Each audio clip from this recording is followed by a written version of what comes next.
We are going on to talk about the E-fiad project, and you can make yourself ready if you like. I think we go directly into it, because if we have a break, we're going to lose. Oh, you're not going to talk about? You're ready, very good. Then I have to say there's some practicalities, you know, because somebody said some part of the GA was not correct, and they are partly right. In my opinion, we did vote about the admission of the new schools. Somehow, yeah, we should accept that. So the new schools that Conrad showed up there are members by now. Second thing, I think it's right, we did not vote about the budget. We did not vote about the budget. So we have to deal with that in some way in communication to you, and we will deal with that. And then the third thing, which is important, is that, and we've talked about it, that I should say this now and we'll repeat it later. And this is that in our statutes it said that it's the General Assembly that's decide about the next, where to have the next General Assembly. And we're planning to say to you today that please give a votum to the council. Let the council decide about it. This was what we planned to do, and this is what we have to do at the moment. But here comes the good news, and it's the council want to open up for proposals. So any school that want to host the next General Assembly and the next EAAE Congress can, in a way, apply to the council or through our website, and we'll put information on our website about it.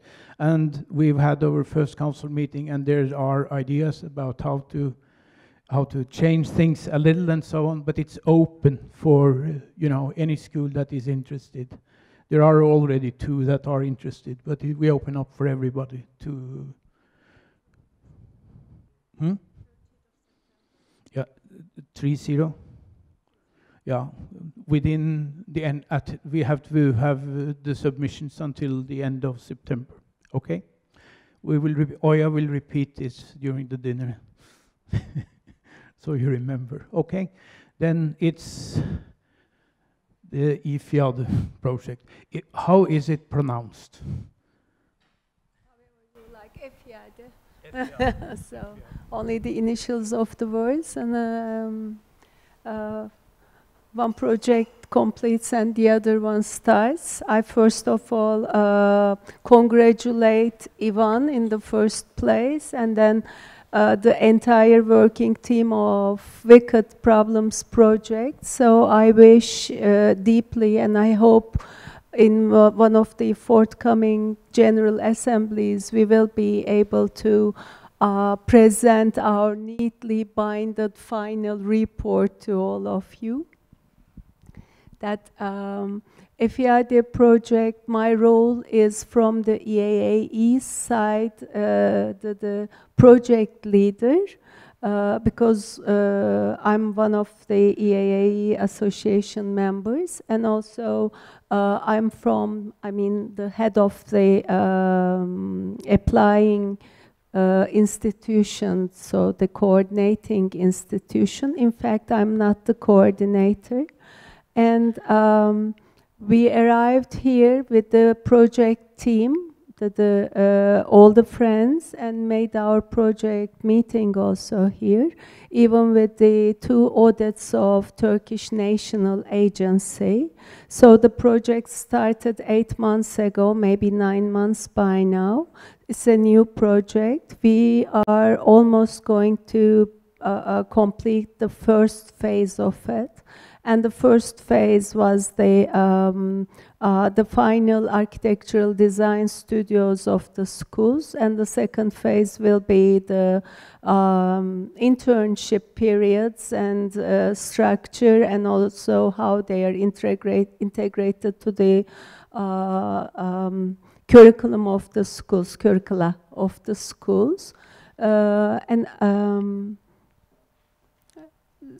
So I thank to all of my friends, a small group is still here, for working the first 2 days of the meeting very intensively, and then you all know all of them kept interviewing you during all the breaks. We had the opportunity to do that. Now about how we proceeded this phase and what status we are at the moment, I like to leave the floor to the coordinator of the project, who is Aktan Acar, my colleague from the School of Architecture of TOBB, University of Economics and Technology in Ankara. Thank you. Okay, thank you. I know it's too late. I'm going to keep it pretty short. I'll try to explain the project, the process, and one of the important, not the result, but possibility the project will introduce us in the future. But I missed this controller, I think.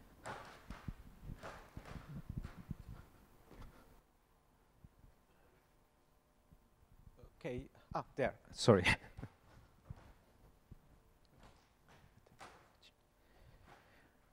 Yes, E-fiad, exploring the field of interaction in architectural design education, is a EAAE collaborated project coordinated by our university, TOB University of Economics and Technology, Ankara.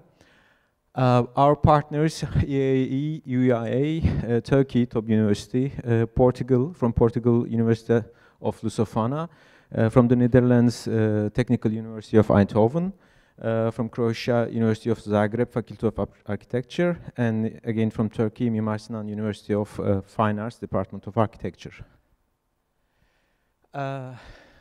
E-fiad focuses on the threshold intersection in between architectural education and architectural production, but this production actually should imply many more things than only a building. It could be a graduate study, professional practice, academy, any works or study in academy.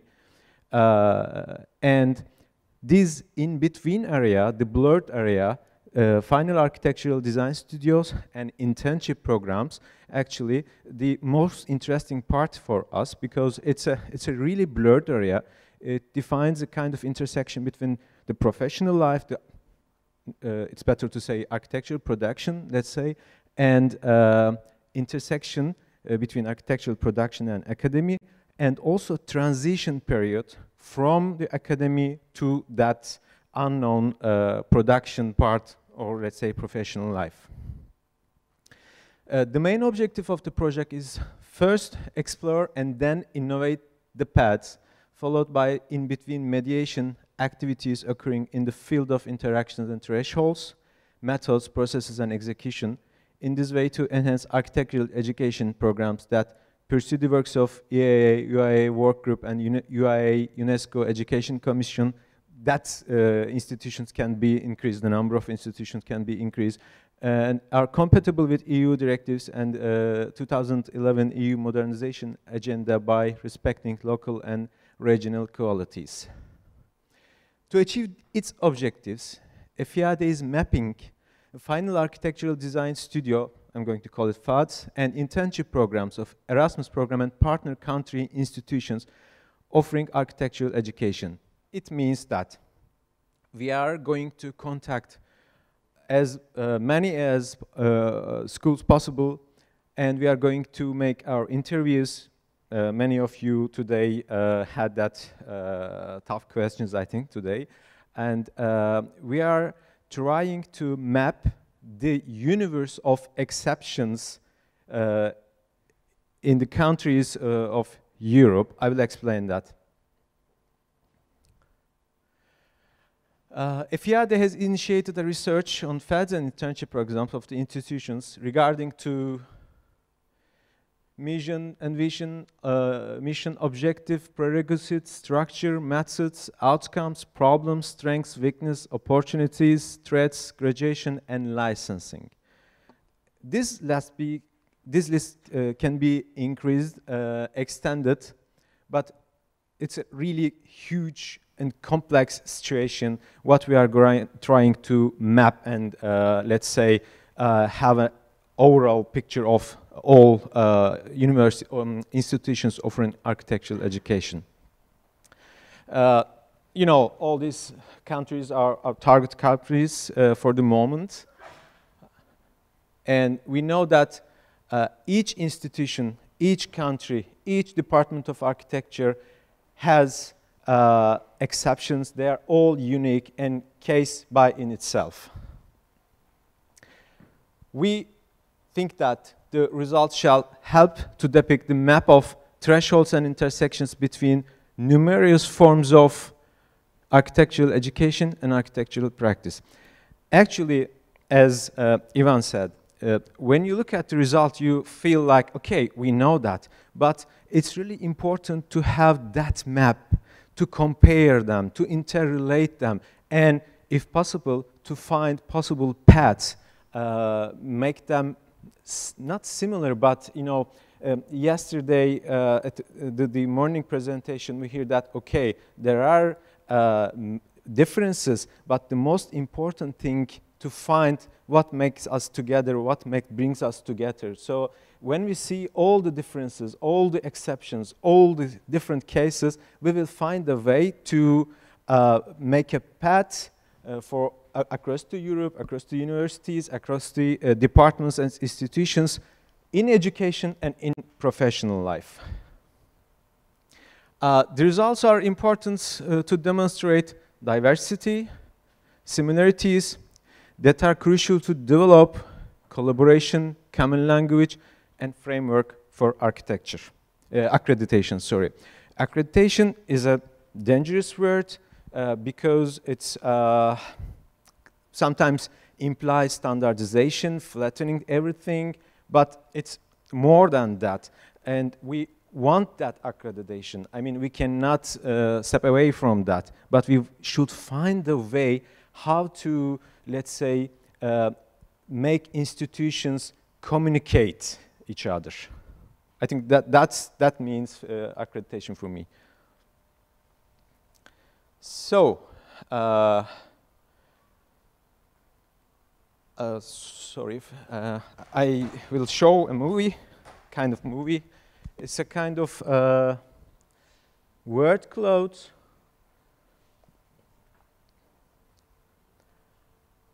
These are the terms, concepts, things related with architectural education, the quality of education, the quality or abilities and skills we expect from the students, from the institutions. And it's that much complicated. When you enter all these words to word cloud or tag cloud softwares, they develop incredibly complex mappings and these clouds, and it actually demonstrate the integrity and complexity of the problem, the issue. So why accreditation? As I said before at the beginning of the presentation, the results of the project most probably will propose or introduce innovative ways to handle that problem, that issue of accreditation. Because who is going to accreditate is an important question. What is going to be accredited? How is it going to be accredited? And in the end, all these questions are going to trigger many more questions, and they will have a lot of implications.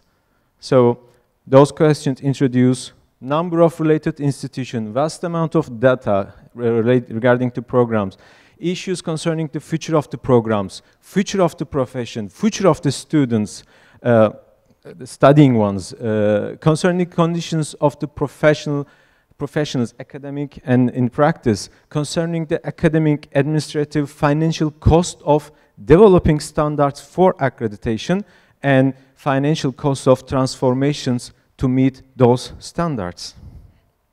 So, considering that complexity, E-fiad assumes that the universe of architectural education is a universe of exceptions. Even though we declare objectives in our websites or manuals in our universities, in the practice of education, diversity is unbelievable, and suggests a critical distance against any predetermined framework or set of requirements for the certification of the programs, accreditation of the programs, you can read it, and claims that such sets are not exception sensitive and inclusive. Developing new rules for every new situation will create a labyrinth of bureaucracy. Instead, E-fiad suggests to map the current topographies of the intersections and thresholds in between architectural education and production practice. Therefore, it will be possible to develop case-sensitive, flexible, applicable, and sustainable framework for accreditation. What we have done so far, we had two transnational project meetings, one in Istanbul, Ankara, sorry, it was a kickoff meeting, and the second one was in Zagreb, thanked Mia, she's here. And here we had our project meeting with the attendance of all partners, and thanks to our national agency, they are here again, thanks for coming.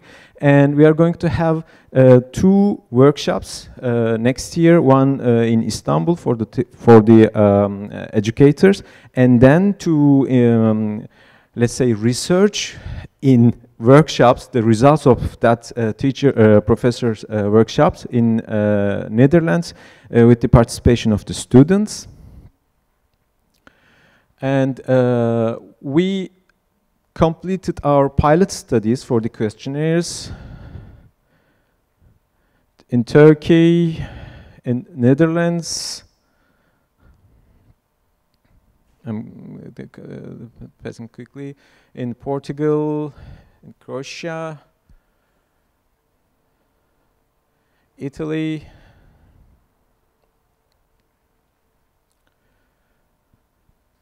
Belgium, Germany,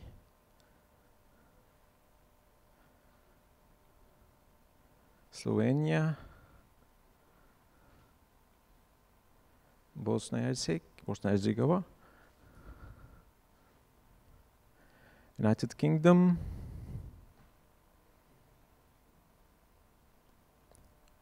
Liechtenstein,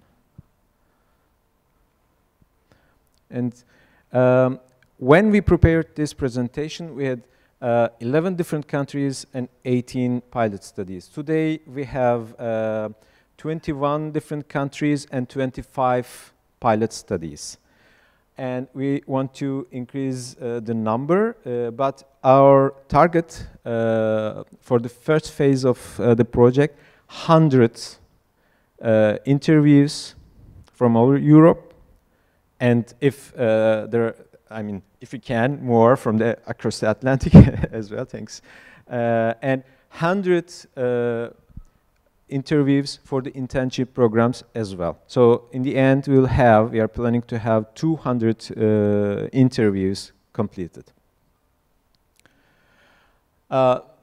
It's a great importance for dissemination activities. It's not a dissemination activity for us, but it's a great opportunity to meet and to promote the project. So it's really important for us. As I said, the national agency is here, all the partners are here, and we are trying to contact you during these 3 days. We stopped you, we ruined your coffee breaks, your lunch times, and thanks for your patience, and it was really important contribution.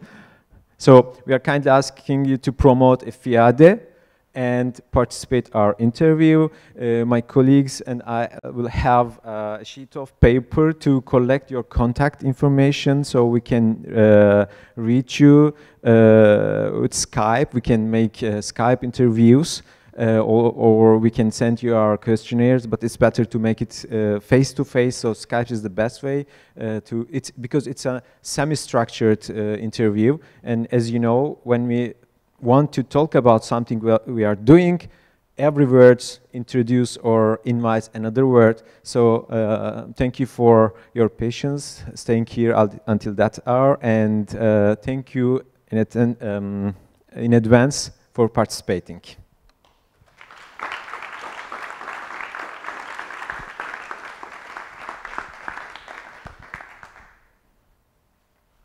Thank you. Are there any specific questions to the presentation? Please, Soya. Thanks a lot, Akta, Najar. Yeah, 2 questions. It's a very interesting work in terms of what it is heading towards, accreditation. That's a very, let's put it this way, it's a very special term, and it can turn out to be a very brilliant piece of information what can be produced. So this political and economical aspects of accreditation, how much it's a concern of this project, because you are talking about producing a new guideline. Did I understand it correctly? What an accreditation could be for architectural schools? Maybe I understood it wrong. So that's one thing. What is it really the aim of dealing with accreditation? This is one question. Second question is the role of EAAE you mentioned, how they're participating into this project. Okay, thank you. No, we are not going to produce a guideline. We want to expand the possible ways of developing guidelines. We are not one who will take that responsibility, but we know that if we don't understand the situation, the real topography, which will accreditation deal with, we cannot find the proper paths. So we are planning to present the map, which the data included by that map would help to develop some frameworks for the accreditation. Because we know that in the end, all these data should serve for something. It cannot be a map for itself. So the big mountain in front of us will be the accreditation, I think. So the role of EAAE, okay, it's a professional body, and we actually consider that the communication of institutions start from that level, not at the end, okay, who will be the responsible, what will be done. So it's better to start to communicate from the very beginning to understand the topography. Also the internship phase of the project is second phase, and we want to spread the word as much as possible. Would you like to add something?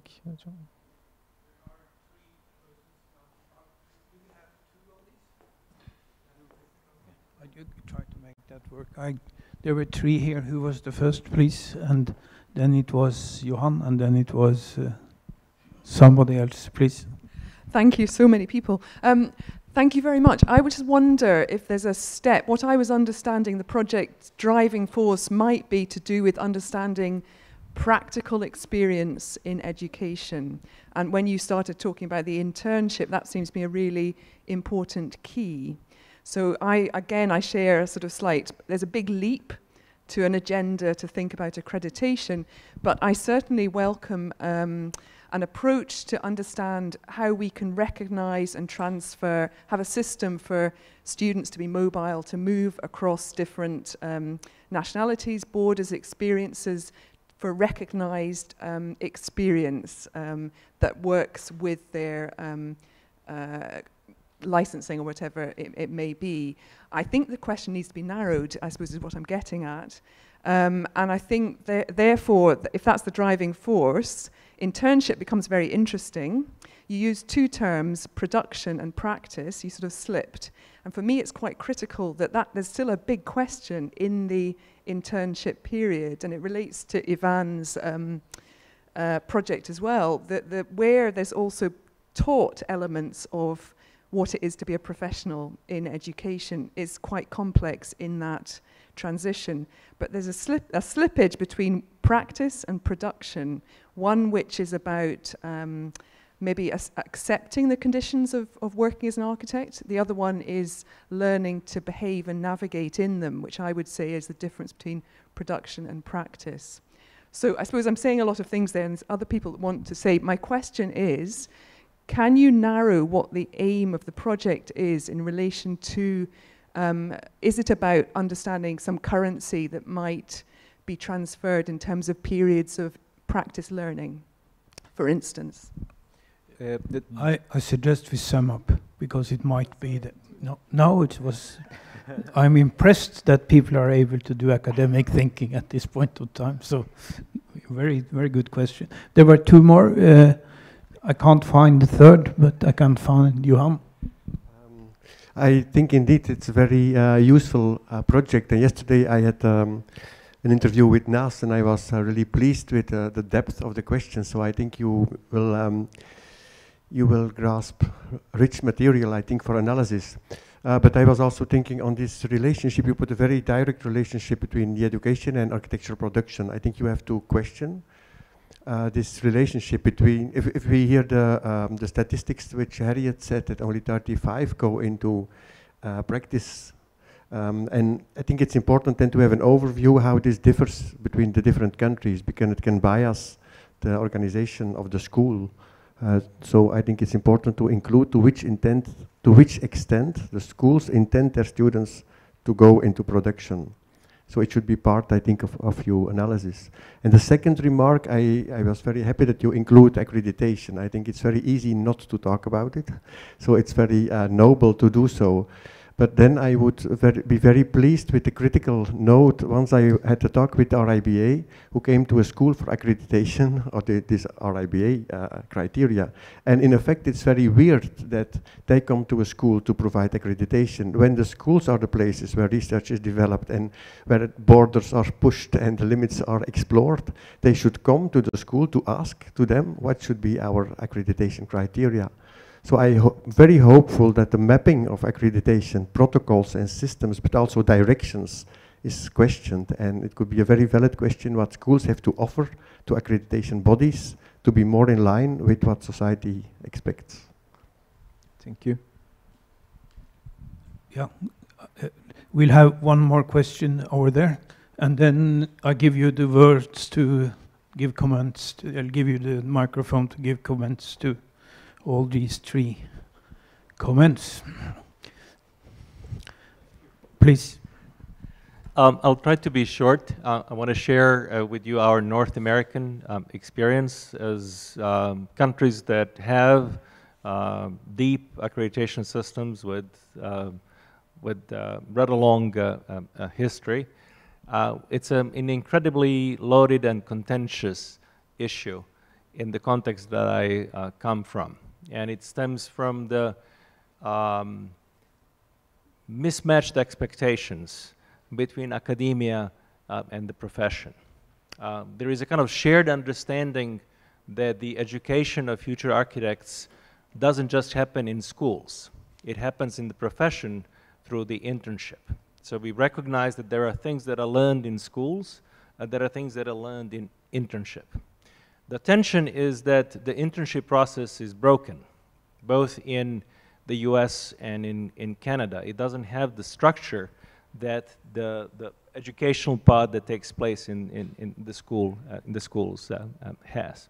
So it's a very careful balance about the abilities, the kind of fundamental knowledge that needs to be acquired in the schools, and some deep professional skills that can be only acquired through internship. And the tendency from the profession is to push these professional skills into the realm of academia, where we actually face pressures from the university to engage in fundamental research, things that academias are for. So you're kind of treading on incredibly loaded territory, full of potential minefields. So I would urge you to be exceptionally careful in how you frame the kind of goals of your study and what you aim to deliver at the end as a report.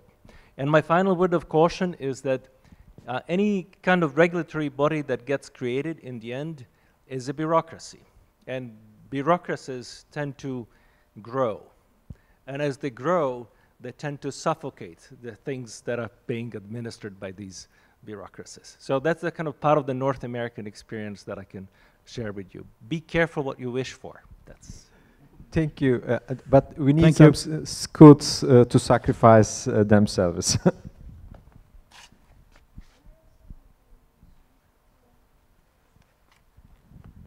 You know, we inspired from a conflict. We always talking about the quality of the education in architectural field, and what we use, the aspects we assess that quality is always quantitative, you know.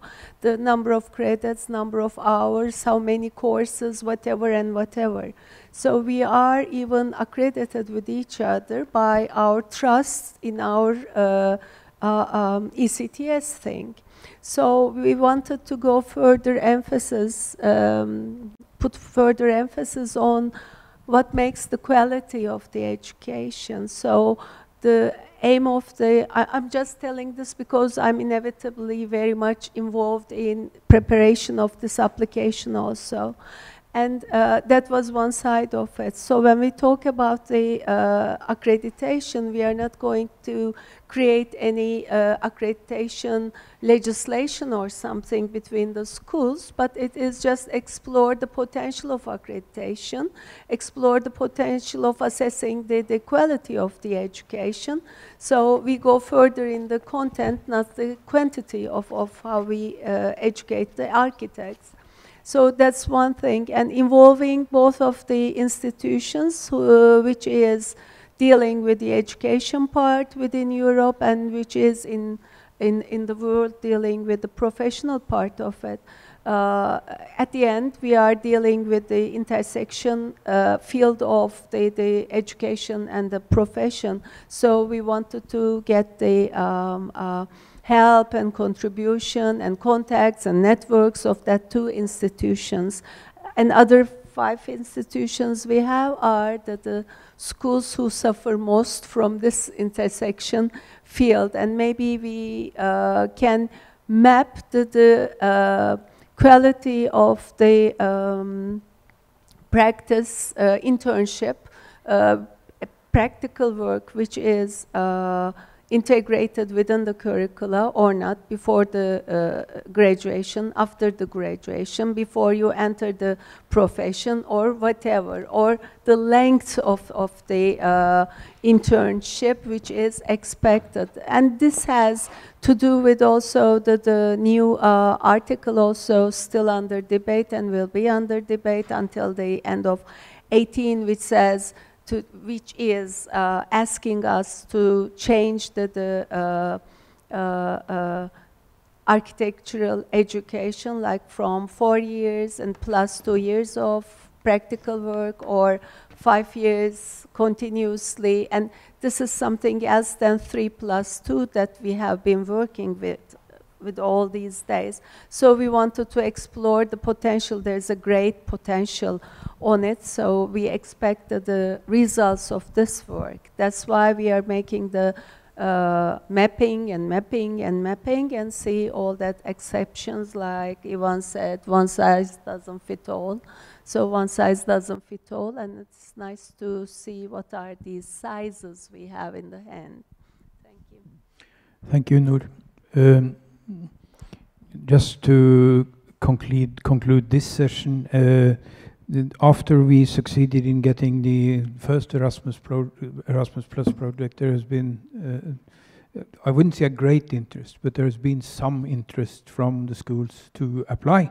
And of course, it is interesting for all applicants in a way to bring in the EAAE, because we have a possibility for dissemination, which is sort of, we're very attractive in terms of dissemination, because we sort of a guarantee that the knowledge from the projects comes out. And we have, generally we've said, I think we have said yes to most projects to be a forum for dissemination. And this is in a way, and some projects do go in and some projects do not go in. That's in a way the situation as it is. I think it's, I think it's what we can learn in a way is that it's very okay to, like we're doing here today, to sort of, this is a project, and then start a discussion around it. I think that's a very good thing to do already from the start of the project. Then we conclude this session, and on the program now it's 20 minutes by Carlo Toilefsen, but we will reduce it to 1.5 minutes or something like that. What we need to do, of course, is to thank the organizers. First, I'll thank you all for attending the seminar yesterday and the GA today, and to be a part of this very good atmosphere. I think if you look at the Congress here in Bordeaux, I think the localization is a great success, to be here, both in this building, very informal building, and close to a fantastic European market for everything, and close to what you could call European urbanity, very European urbanity, which it's always fantastic to experience, and this is this is a push from the start, but of course it doesn't go all the way. You have to have some arrangement as well, and this is where the school in Bordeaux and under the leadership of Martin is coming in. And I would, how many of you from Bordeaux? There are some of you from Bordeaux here. Can you come up? The rest of I see 2. Is Melanie here, or isn't she? No. Then we. Here is Melanie. She has to be here in a way. She's here, but also you. Thank you for the excellent Congress we had yesterday, and thank you, Marta, for the whole organization, which you have done in a fantastic way, and bring my thanks to all the administration in Bordeaux. This has been a very good Congress, a very good General Assembly, with a very nice and relaxed atmosphere. I'm very happy about it, and we thank you very much for this. We also want to wish Martin a nice trip to Casablanca, because he is leaving the school in a few days. He's leaving this position as director and going into a situation where he's going to head the French Institute in Casablanca. And we all have our notions of Casablanca, of course, because we've all been there in the movies. So this is where we could sort of picture Martin in the years to come. But thank you.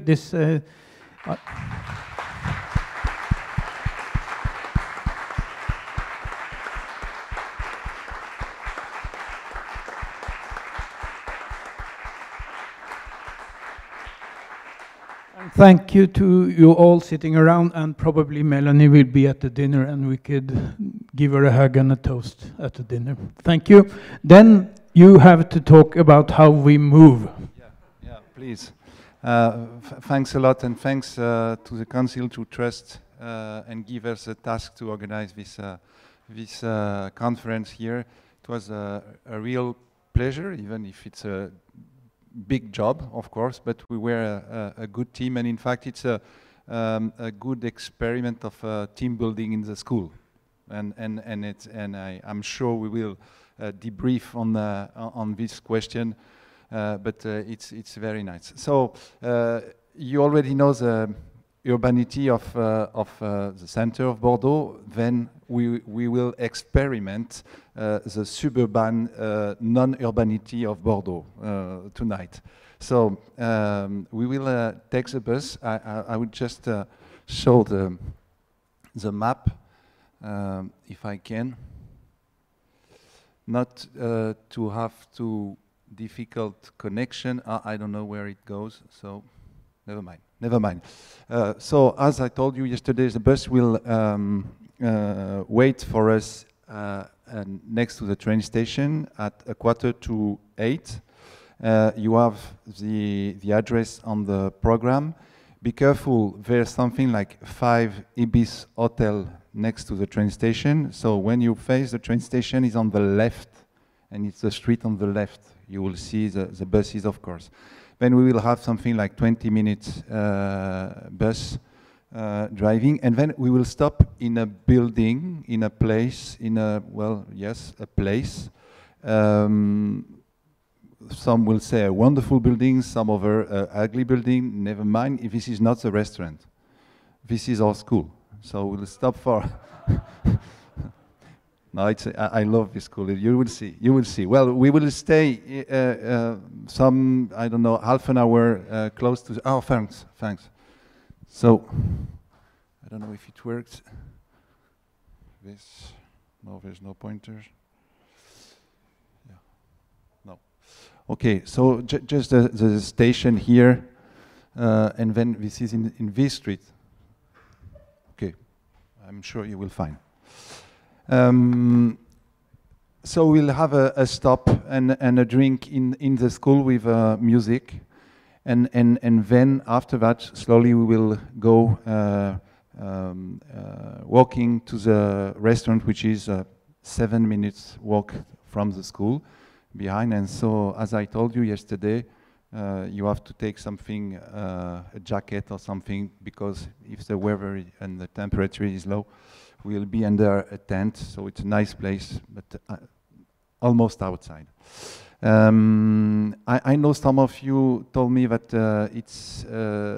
they are tired, and so we'll have some buses leaving earlier than on the program, so we'll make an announcement at that time. But for the rest, I'm sure you will enjoy the place. It's a nice, nice place. And the program will not be finished after that. Of course, we have, for those who are interested in heritage and UNESCO, tomorrow morning at 9 here, same place, and with the same coffee and all the things you know you like to eat. Tomorrow morning here, and then the whole day to Saint-Émilion. So, well, see you in something like a bit less than 1 hour in the train station. Thanks to all, and please, I will ask you to leave the building quite quickly, because they need to close the place. Thanks to all of you.